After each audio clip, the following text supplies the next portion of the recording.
মনে রাখ বাবা, বিবাহ বহির্ভূত যেই কোনো মেয়ে যেই তোমার সাথে প্রেম করে, বিবাহ বহির্ভূত যেই কোনো মেয়ে যেই তোমার সাথে কোনো রকমের ভালোবাসার সম্পর্ক আদান প্রদান করে, খোদার কসম, রব্বে কাবার কসম, মনে রাখবা ওইটা বেহায়া, ওইটা চরিত্রহীন, ওইটা লম্পট, ওইটা জেনাকার, ব্যভিচারিণী নারী।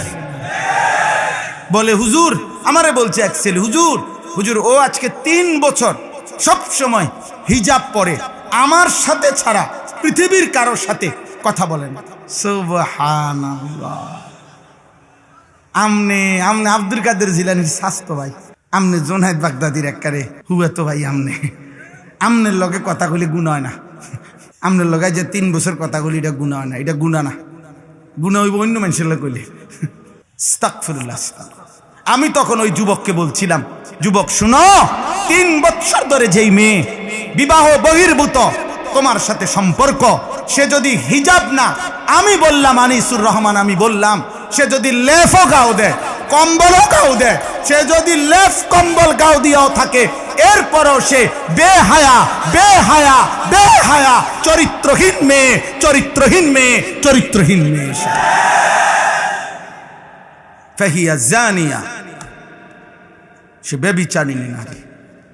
আল্লাহ ওয়াদা দিছে, বান্দা আয-জানি লা ইয়ানকিহু ইল্লা জানিয়াতান আও মুশরিকা।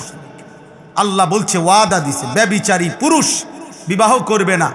সে যখনই বিবাহ করবে তো ওই তার বিবাহিত স্ত্রী হবে জানিয়া, আরেকটা ব্যভিচারিণী নারী,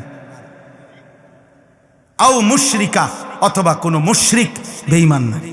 এজন্য চরিত্রহীন যুবক যদি তওবা না করো, এই নারী দেখে অভ্যস্ত, ছবি দেখে অভ্যস্ত, উলঙ্গ দৃশ্য দেখে অভ্যস্ত কোনো মেয়ের সাথে, অথবা আপনজন কোনো মেয়ে, চাচাতো বোন, মামাতো বোন, ফুফাতো বোন, খালাতো বোন, আপনজন কারোর সাথে যাদের হারাম, অবৈধ, বিবাহ বহির্ভূত, নাজায়েজ যাদের সম্পর্ক, যদি তওবা না করো, যদি আল্লাহ মাফ না করে, তোর কপালে বিবাহিত স্ত্রী জুটবে আরেকটা জেনাকার অথবা বেঈমান।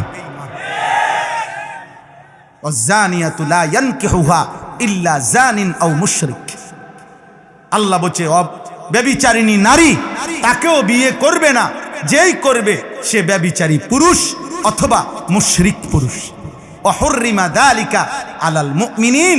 আল্লাহ বলছে, ঈমানদার পুরুষ এবং নারীর জন্য ব্যভিচারী পুরুষ এবং নারী হারাম ঘোষণা হলো, হারাম।